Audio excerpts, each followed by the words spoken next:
Leafs Talk. Sam McKee, Brent Gunning of Fan Morning Show fame. I remember the last time we did this together, I didn't even introduce you.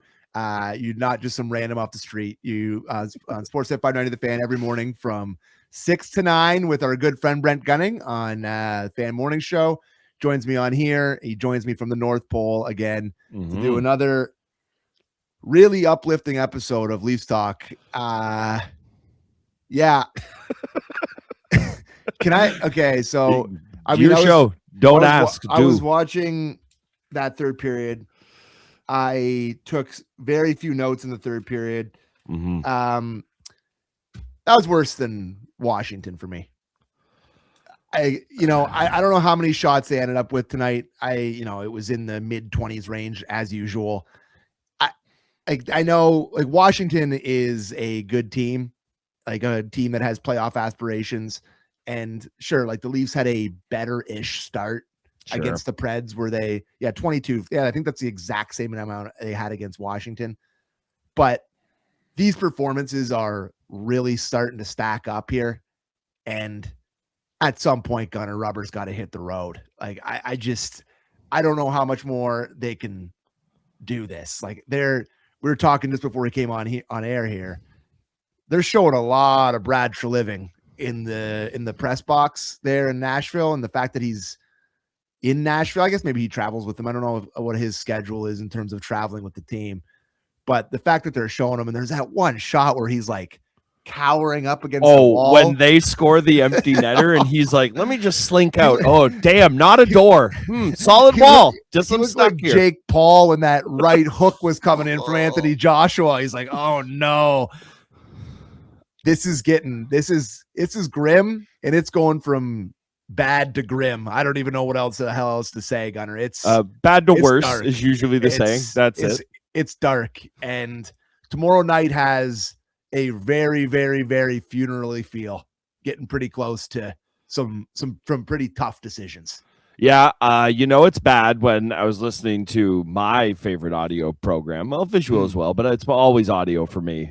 Real Kipper and Born, and somebody asked, "Hey, does the trade freeze apply to firings?" A genius asked that, and I thought, what a pertinent question, because I'd be lying if I wasn't thinking it. You know who else is thinking it? The guy they showed 10,000 times on the broadcast tonight in Treliving. Or I don't know, the other guy they showed 10,000 times. Looking mad.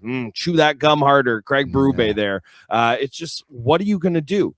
The epitome of how frustrated I am with this team is them getting the goal to make it a 1-goal game and me going, how dare you? Honestly, how dare you try to steal your loser point here and slink into overtime? That was my immediate thought, and that shouldn't be the thought I have for, again, like, I know you and Bunk have talked about this a ton. I've talked about it a ton on Fan Morning Show. It's like part of the reason we do this job, a big, massive chunk of it, is the undying love for this hockey club, and for them to score a goal late in a game and me to think not, ooh, maybe, but to think, yuck. How dare you? That's just not the place it should be at. Yeah. And that's where I'm at with this group. It is so frustrating. It's dark as it's ever been. And unlike all the other years where we can do we know how this group is, darkest before the dawn. No, it's darkest before hell. I'm sorry to say that right before Christmas, but that's what it feels like right now. It's darkest, and then it will soon be hell, because we won't even be able to do the, what does this win mean? No, we'll have to be upset about the win if this thing keeps trending the way it's going. So it's as depressing, I won't say as ever, right? Because look, like there have been times where there's been nothing and there's been no hope, and the no hope wasn't going to net you a first overall pick. Okay, that's happened before, but it is the darkest and most depressing it's ever been in this era, far and away. Imagine seeing future you the day after the David Ayers game, and you're like, well, it'll never be worse than this, and it's like, pull up a chair, young man, young, handsome man. What's the like Interstellar meme where the guy's like, yelling? That's me to the David Ayers guy. No, that's me. Yeah, that's me. That's exactly it. So I think tonight comes down to, because we're talking about the coaches and we're talking about, he's coaching. You know, like you see with the starting lineup, Yeah. what he does, like it's full blender. They get the one power play, they go full blender. I don't want to do full ref talk because I don't want to bail them out. But in the final minute, 2 unbelievably blatant penalties that were not called and should have been called. And then if this was a care that the team that I was like invested in, I would have been screaming from the rooftops about that off the top of the show. So I guess that's progress in terms of my apathy. But for me, this game comes down to what's supposed to be your quote unquote leadership group, right? And with Mitch Marner gone, it's Austin Matthews, who's the captain of the team. It's William Nylander, who is the second highest paid player on the team. And it's Morgan Riley, who's your highest paid defenseman. And at the end of the second period, when you're on a 4-on-4, it's a 2-1 game. You have the lead. Austin Matthews skates the puck down into no man's land. What was that? It was just the most obvious get the puck in deep, live to fight another day. There's 45 seconds left. Like it's a guy that's fighting his confidence, fighting his health, fighting the coach, fighting fighting the inner demons from hell that we were talking about, just fighting everything. And it's a brutal play, ends up in the back of the net. You knew as soon as that puck went up ice, like this is going to end up in the back of the net. And then Morgan Riley, who you texted in a group chat that has ended up on the other side of posters more than almost anyone in the league. Yeah. Lets a kid who, has some talent, clearly is a pedigree guy. I don't know if he was a first round pick, but he was a a high pick. Walks him, just absolutely walks him. Couldn't have made it look more easy. And that's the go ahead goal. And it's a nice move. It's a nice goal. I'll give him credit, but like that's just happened so many times. I'm so sick of watching that exact play where Riley's standing beside the net and the goal horn's going off and the crowd's going crazy. And I'll finish up my soliloquy here. Sorry, Gunner. That's fine. And then to finish it off, the coup de grace, the cherry on the crap sundae. The Leafs are down 3-2 with possession, and they're got the goalie out. And William Nylander, who is now goalless is this his 11th straight game without a goal, Gunner? A lot. He, for some reason, thinks that the other guy's stick is made of, paper mache and he can just push it through a guy's stick. And he just turns a puck over in the worst possible spot with no support and no, like these guys just aren't locked in, Guns. No, they're just not at all. And I don't know if I guess that's coaching. I guess that's not a lack of inspiration. I guess, but like, it shouldn't be that. Like you're making a lot of money. There's millions and millions and millions of people that care about the result of these games. Like lock in a little bit. These guys are just not locked in, man. No, here's what it is. And I was somebody, as somebody sorry for the soliloquy. No, that's it's almost like it's your show. So hey, buddy, it's Leafs Nation's show, buddy. Okay. All right. And I've been a part of that longer than I've known you, let me tell you. So let me get in. But yeah, I think here's what it is. I was somebody who fought against the idea of this forever. The idea of honestly, you got to trade something, trade one of these guys to change something, let them know things can be different. But this is the side effects of all of that right now. It's like Austin Matthews, the lack of urgency there, the idea of like, let's say he was absolutely hell-bent on ever doing anything other than being a Toronto Maple Leaf. And I think there's a lot of truth to that. But the idea that like, if he was worried about getting traded, it's like they're going to trade me now, like at the absolute lowest point of value. Yeah. William Nylander, how many times has he been traded by every media member? It's like, we've all taken turns. It's like, all right, drawing from the pile. Oh, I'm defending Nylander this year. Okay. But it's like, I mean, we did multiple morning shows where we're like, it's midsummer. Nylander trade ideas? Love it. Let's dial it up. Hey man, I tried to get Brant Clark out of LA. Okay. I was working the phones trying to do it, but that's the thing. These guys know that's not going to happen now. The idea that the lowest value for one of the guys, and when there's really nothing else for the other one, that now it's going to finally come. Craig Berube can yell and scream and poke and prod, and hey, I got my problems with him too. But when it comes to those two guys specifically, I don't know what he's supposed to do. One of them is either hurt and you can't talk about it. I know. I just see great stat from our boy Luke there. And by great, I mean, it pains me. Matthews -3 in 2 empty netters tonight, though, right? Yeah. Well, those don't count. Those don't count. They don't count? Empty netters don't count for... My understanding was they do not count against you. I thought they do. Maybe Luke can look that one up for us, Luke, because there's two bumbling idiots talking here. I'm not sure, but anyways, the point stands. Yuck is what it is, and I just think that's what it is. You're finally paying the piper for all those years of these guys knowing, nothing's going to change. You're going to get all our cookies. We're going to count, and I was wrong. Yes. They count. Okay, they count. Baby. There we go. They shouldn't. So they shouldn't quickly. Count. They should not, but they do. They and do. I think they were on for 2 at the end, right? Yeah. So really dash one. And I actually so my whole family's here. My mom and my dad and Allie, we were all watching the game at the end. Yeah, it's just a beautiful thing. And I just said to my dad who was it that pumped it into the empty net to make it 5-3 and really just skates by him. I was too busy crafting a Ridley Grigg joke. So. Cole Smith. I was sure.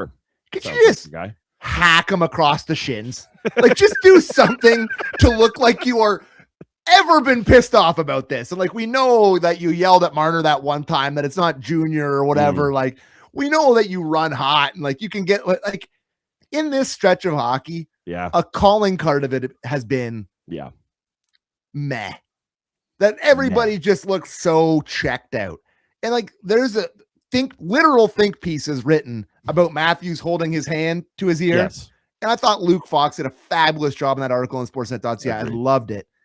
But it's just the reason I defended it is because it was emotional response. It was oh my God, somebody got the defibrillator out and woke up Matthews. That's and when incredible. You do defibrillate someone or give them the Pulp Fiction thing to the heart, they're going to start freaking. You don't know what way it's going to go. So you take it. Yes. But it's another game where it's just so emotionless. There's no, I guess McCabe kind of mixed it up a little bit in front of the net once in a while. And Troy Stetcher's caring. Sure.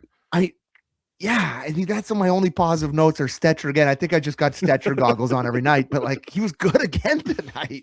He's good every night, but they're so blah guns. Yes. And I don't know if firing Berube and bringing in Pete DeBoer, like everybody says they're going to do, it's certainly not going to work. Berube's gone. Now Lalonde's the head coach. Oh, I love your guys' show, but I heard that idea and I nearly careened off the road. And it wasn't even out of shock. I was just you know what? No more world for me when I heard that one, just right off the road. I'm just at the point where you got to find out. You got to find out if these guys just suck all of a sudden. Yeah. Or they're just completely checked out and they need a wake-up call. We've watched sports our whole lives. You've watched hockey. You've watched hockey since you were a boy. Yes, since you were a little boy with presents under that very tree behind you. Was on the ice shaping a generation this very day. Yeah. And you know what it looks like when a team is not playing for the coach anymore. Totally. And it is very clear. This team might just suck. They may just totally suck. Yeah, don't undercount that possibility. They were clearly the second best team against the Nashville Predators, who has been decently hot recently. They haven't been awful recently, and they've had a game against Colorado, and they've been okay. It's just you gotta find out here now. They're gonna get wallpapered tomorrow night in Dallas. I don't know if you've watched any Dallas games this year. They're playing a different sport than the Leafs are, and it's gonna get ugly. So I don't know. I know we're doing too much non-game stuff, but I really don't know what I loved in the game or what there is to talk about in the game. It's just it's all big picture at this point for me. Because the game in and of itself, when you see it play out that way, it's not that it doesn't matter because you stack 40 or however many of these will be subjected to more of these on top of each other, and you're going to get where you're at. But you hit on the big stuff already from the game. Okay, congrats. They switched the power play, really showing those guys. Don't worry, Austin. You still start. By the way, they did have zone time. No progress. It looked better. They got a shot from you could have tried that last month too, by the way. Yeah, would have been quite the idea. They got a shot in the slot, and did they shoot it directly into the ear of that Predator logo, as center on the chest as possible? You bet they did. But that's progress in and of itself. Just going back to the Stetcher McCabe point you were making about the guys who care. It's like we're shelter dogs at this point, and we're treating the new owner like they're giving us Wagyu beef, and they're buddy, is just dog food. That's all that is. And that's Troy Stecher. He comes in here and he's beaver tailing for a puck. He's making tight turns at the blue line. This is the thing that is so jarring and tells you kind of everything you need to know about this team. Every time they flash to the bench, he's the only time talking. There's one time they flash to the bench and I don't know why he was sitting right beside Austin Matthews. In his ear. And it would not stop. It was oh God, I'm trying to remember what meme it is, but I don't know. It's like a guy yelling in another guy's ear. And it's just Matthews would not stop. And Matthews just staring. And like, I'm not trying to say like bad teammate, he's icing him out, but there's no engaging in the conversation. No. It's like, okay, sure, Troy, whatever you say sounds great. Try hard. All right, we'll give it a go. And it shouldn't stick out that much when a guy just communicates with this team. But much the same way when William Nylander said, "Stop crying, it's not Junior," we're all like, oh my God, the greatest leader and orator of our time, William Nylander. When you just don't see it, it sticks out like such a sore thumb. And that's McCabe and that's Stecher on this team. Matthews, captain of Team America, by the way. Good. Yeah. No take backs. Honestly, you cannot change that now. Oh, that has been my pet Matthews question to ask every American hockey guy we talk to. Excited about that? Yeah, fired up, eh? I told you we had Frank Saravelli on and he said Dylan Larkin, and I was like, no shots at Dylan Larkin, but like Sidney Crosby's standing right over there, right? Yeah. So so a thing from the game. They put Michelli back in. Yep. And I think that there's very obvious flaws to his game. And maybe he was really inspired tonight. But I thought watching him that there's been games where they could have used his creativity.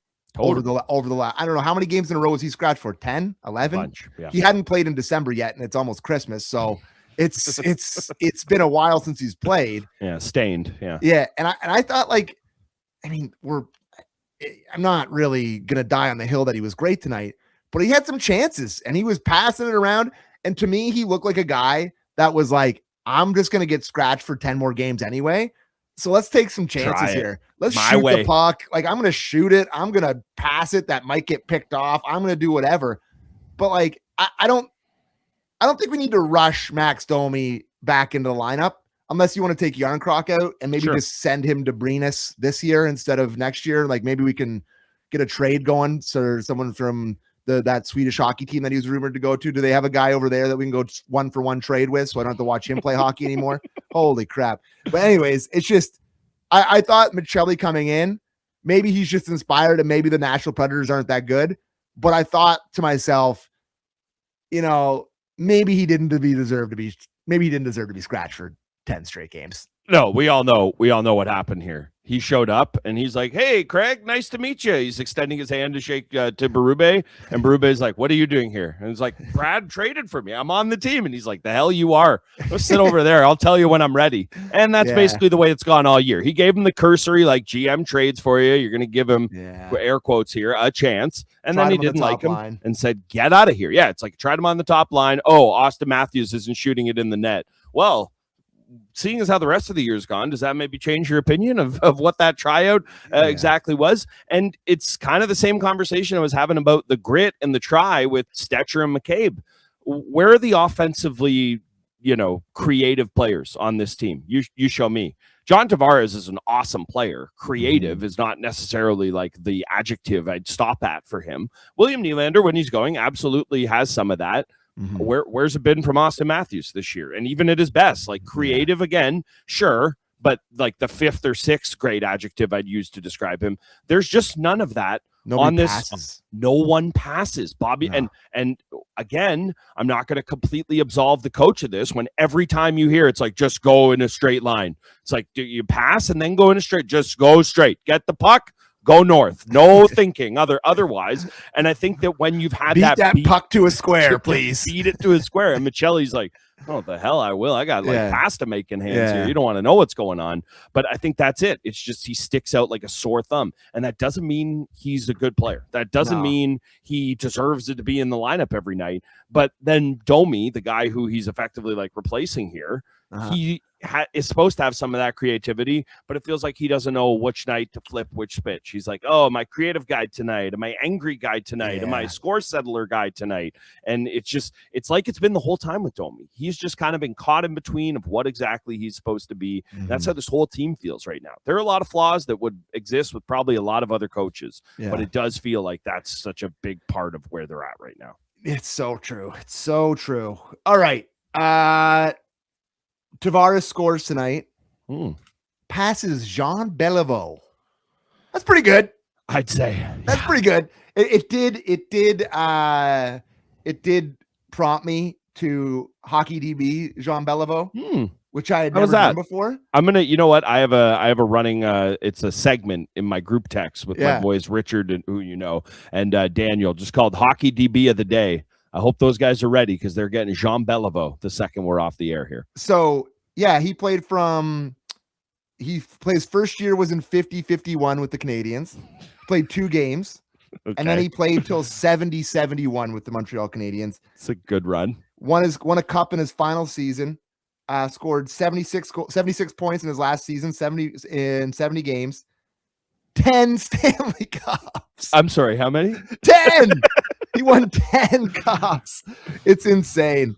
And you know, I met him when I was a kid, eh? Really? That's a pretty cool one. I had an awesome barber when I was a kid, Peter the barber. They wrote a story about him during the. Is that the guy on Bloor? No. I mean, maybe he's moved. I don't know. But there was a guy that had all the hockey memorabilia bar. Yeah. So this guy was on Weston Road. You would literally walk through the Maple Leaf Gardens turnstiles, after they sold all the stuff. All the waiting chairs were Maple Leaf Garden seats, and he would routinely just bring in old sick hockey players to come be at the shop and little autograph, all that. Awesome. And, Beliveau was one of the guys who came through. That's hockey royalty, dude. That's no, totally. It's one of those things where I look back on it and I'm like, oh my. Do you have a picture? Man. I did not get a picture with him. This was I guess, very pre-cell phone, right? Yeah, I would have had to hold on. Disposable. Oh yeah. Let me turn the thing. Yeah. Now it's cool to have disposables. Yeah, it's come back. I don't know. You're the closest thing I know to a youth, and you're older than me, so I don't know. So yeah, good for Johnny T. That's a hell of an accomplishment. Great career. I'm sure he'd trade in 150 of those goals for one of Jean's cups, but keep going, buddy. Yeah, you're right. The number does not exist. Oh no, I was gonna say he'd trade 500 of those goals. To have played in a cup game, let alone get to drink out of it or anything along those lines. Poor Johnny. He moved his foot correctly tonight. He directed that, and then it goes off. Josie's skating in.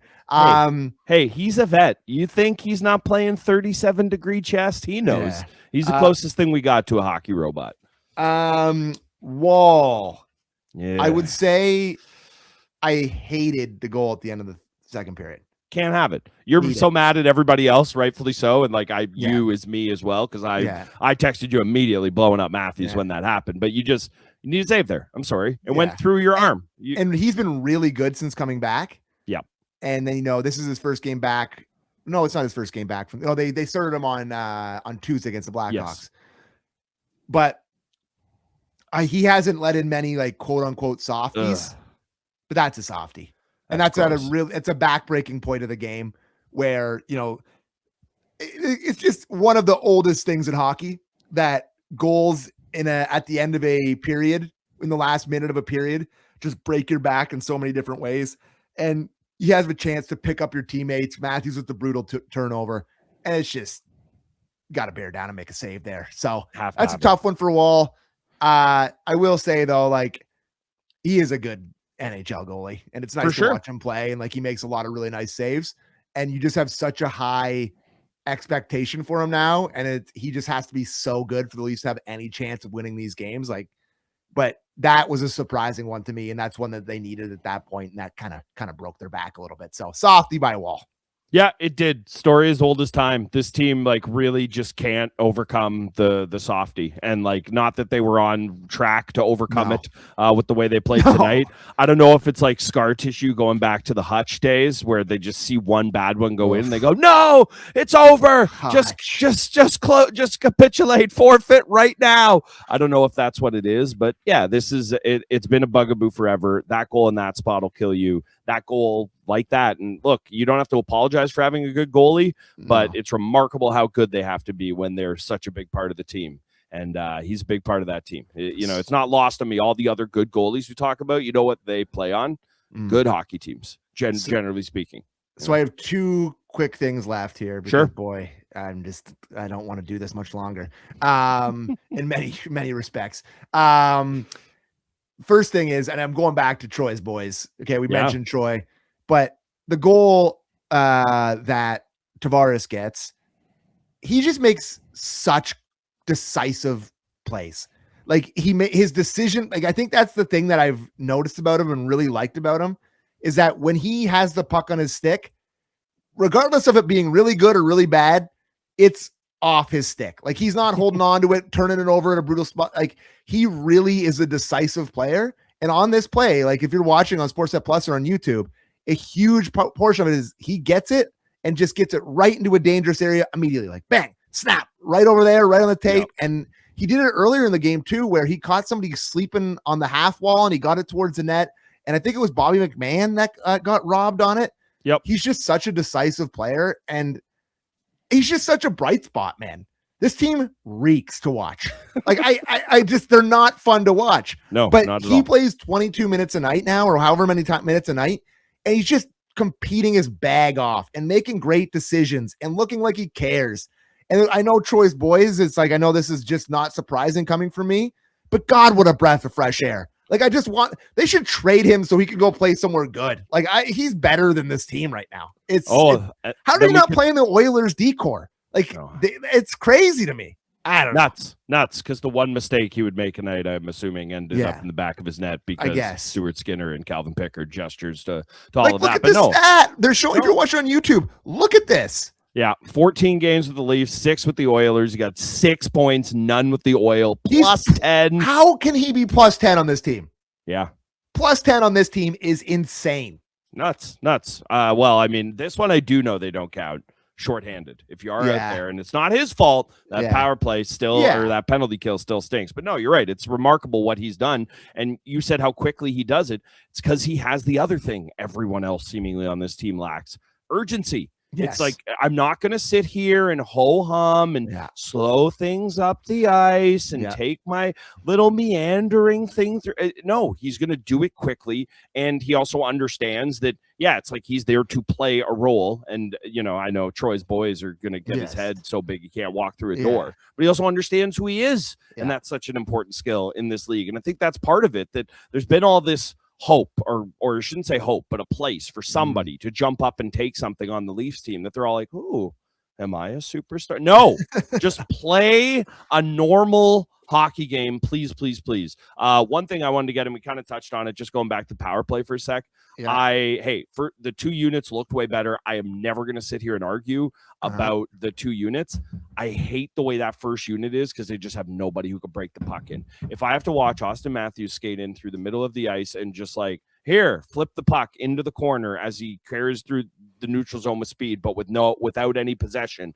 That's the thing that this group lost. It was the thing they lost the most with Marner. Nylander's the only guy I trust to do it now. And you just saw it. Here's a good example. It's like that play just gets killed when the little flip goes to Robertson, and then they're back and they're fighting for possession. It's just, it's not the way that this team needs to operate. They need a guy that can get the puck in. If that's Easton Cowan, great, but I'm not exactly putting out all the hopes and dreams of PP1 on Easton Cowan's shoulders. And Robertson, for as good as he is, he's just not a puck transporter. And Matthews ain't that guy right now. So I think that's my only problem with that top unit. But I also don't know what else you're supposed to do, because it's Domi or Michelli, I guess. How much time does the Leafs power play spend with the puck 10 feet north of the dots? Oh, that's the whole the time. If you're watching, they got it to the dangerous area when they passed that puck into the slot to Robertson, I was like, oh my God, an open shot. Like, there's less guys out there for the, treat it like there's less guys. It's crazy.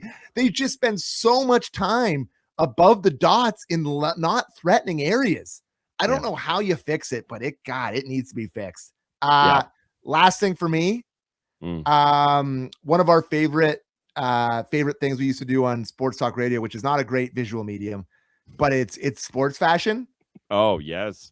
There's never been a team more desperate for a rebrand in the history of sports than the Nashville Predators. These jerseys with the yellow buckets are 10 out of 10 putrid. They're putrid.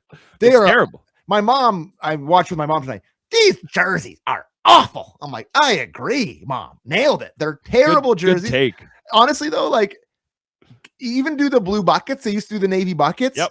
Bring that back. That would help it a bit. But it is a dreadful look. And Soros has got the flower pad, so it's all yellow.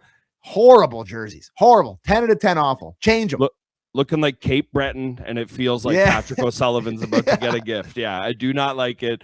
Unsubscribe. They've even in the past gone with like more gray and blue, and then the gold is like an accent. Is not bad. No, but even that's like bland. Honestly, I know the Avs are in their division, so they probably can't do this. Nick Saban's an owner now. You just have to be the Nashville Crimson Tide, like full change. Honestly, you're just the Crimson Tide, and you agree. You. There's nothing sexy about your jersey. You have like, I want the numbers on the sides looking like it's Alabama. Why not?